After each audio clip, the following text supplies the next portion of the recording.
Clear? হুম। আসসালামু আলাইকুম।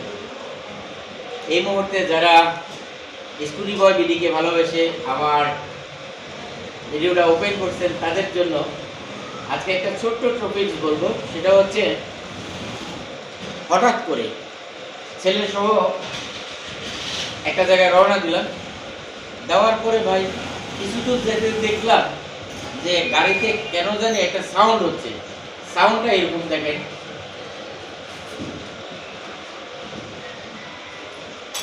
এই যে এখানে যে টুলসগুলো আছে না, এই টুলসের যে আওয়াজটা হচ্ছে, মানে যখনই গাড়ি চালাই তখনই এরকম একটা আওয়াজ হচ্ছে। তো এই যে আওয়াজটা হচ্ছে, এই আওয়াজটা কোত্থেকে হচ্ছে আমি আর বুঝতে পারতেছি না। তো তখন কি করলাম, তখন ভিতরে যা ছিল, ভিতরে মোটামুটি অনেক জিনিস একটু দেখাও।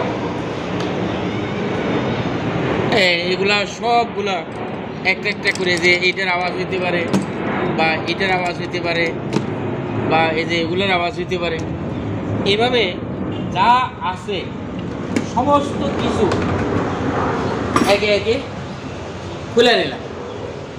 কিন্তু এই সাউন্ড যেটা, যে এই ধরনের যে গাড়িটা যখন চলে হঠাৎ করে এরকম একটা আওয়াজ হয়, এই আওয়াজটা আর কোনোভাবেই খুঁজে পাচ্ছি না। তো তখন খুব নিজের কাছে খুব ভয় লাগতেছিল, হ্যাঁ, যে মানে কেন আওয়াজ হচ্ছে, কি গাড়ির চাকা টাকা খুলে গেল কিনা। তখন কি করলাম, চাকা দেখা শুরু করলাম। এই যে এগুলা সব চাকা দেখলাম, তারপরে পিছনের চাকা দেখলাম, হ্যাঁ, এই জিনিসগুলো সব বের করে ফেলে দিলাম। অর্থাৎ মানে কোনো কিছু বাদ দেই নেই যে এই জিনিসটা বাদ দিছি। তারপরে এখানে দেখতেছি, এখানে দেখতেছি, ভাই কোনোভাবেই সাউন্ড আর খুঁজে পাইতেছি না যে কোত্থেকে সাউন্ডটা হচ্ছে। এমন একটা সাউন্ড হয় মনে হচ্ছে যে মানে চাকা একটু পরে খুলে যাবে, এই অবস্থা, মানে সাউন্ডটা এরকম শোনা যাচ্ছে। সাথে আমার ছেলে ছিল। তো পরে কি করলাম, গাড়িটাকে ডাবল স্ট্যান্ড করলাম। ডাবল স্ট্যান্ড করে পিছনের চাকাটা ঘুরালাম, না কোনো সাউন্ড হচ্ছে না। তারপরে পিছনটাকে এইভাবে চাপ দিলাম, দিয়ে সামনের চাকাটা ঘুরালাম।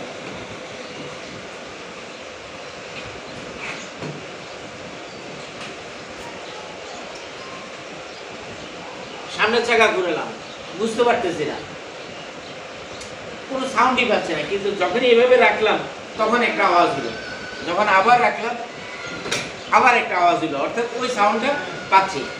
তারপরে হঠাৎ করে মাথায় আসলো যে এটার ভিতরে কোনো সাউন্ড হচ্ছে কিনা।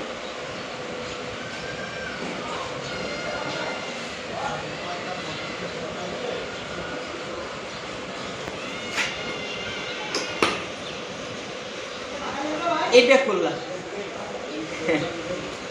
এট লাস্টে পাওয়া গেছে যে আসলে এই বদমাশটাই সাউন্ড হচ্ছে। এখন যে সাউন্ডটা হচ্ছে আমি আপনাদেরকে সাউন্ডটা শোনায় দিই, যে সাউন্ডটা যে হচ্ছিল, কিভাবে সাউন্ডটা হচ্ছিল।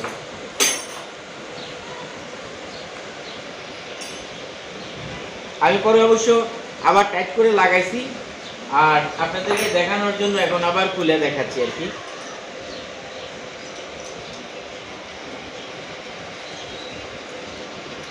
এটা ছিল লুজ, এই দিক থেকে পর এদিক, হ্যাঁ, এটা এটা ছিল লুজ।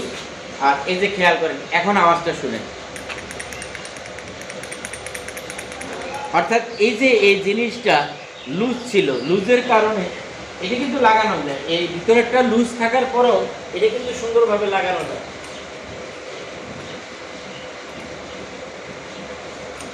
এই যে টাইট করে দিচ্ছি ঠিক আছে, কিন্তু ভিতরে কিন্তু লুজ আছে। এবং আপনার যখনই গাড়িটা চলবে, উপরে নিচে যখন নাম করবে, তখনই ওই সাউন্ডটা হবে। অর্থাৎ আপনার মনে হচ্ছে যে চাকা খুলে পড়ে যাচ্ছে, এরকম একটা সাউন্ড হবে।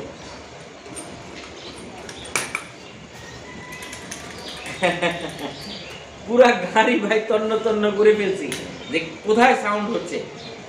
সাউন্ডটা কোথাও না, সাউন্ডটা হচ্ছে গুটলিতে। যারা গুটলি ব্যবহার করেন, হ্যাঁ, তারা সতর্ক থাকবেন। আর এটা আসলে ছোট্ট ধরনের একটা প্রবলেম, যেটা সচরাচর সবাই গাড়িতে হয়ও না, হয়তোবা কিসমতের বাকির কারণে আমার গাড়িতে হয়েছে আর কি। তো আমি মূলত ভিডিওটা করার কারণ একটাই হচ্ছে যে যখনই সাউন্ড হোক না কেন, যেই সাউন্ডই হোক না কেন, গাড়ির সামান্যতম সাউন্ড হইলেও চেষ্টা করবেন ফাইন্ড আউট করার জন্য। অ্যান্টর্ক বলেন, ডিউ বলেন, উইগো বলেন, ইয়ামাহা, রেজেডার, সুজুকি, যেটাই বলেন না কেন, যেই গাড়ি বলেন না কেন, একটা সাউন্ড কোথা থেকে আসতেছে অবশ্যই আপনাকে ফাইন্ড আউট করতে হবে। ফাইন্ড আউট করে তারপরে চালাবেন, না হলে কিন্তু যে কোনো ধরনের বড় ধরনের বিপদ হয়ে যেতে পারে। ভালো থাকবেন, সুস্থ থাকবেন, সুন্দর থাকবেন। স্কুটি বয় বিডির পাশে থাকবেন। আসসালামু আলাইকুম।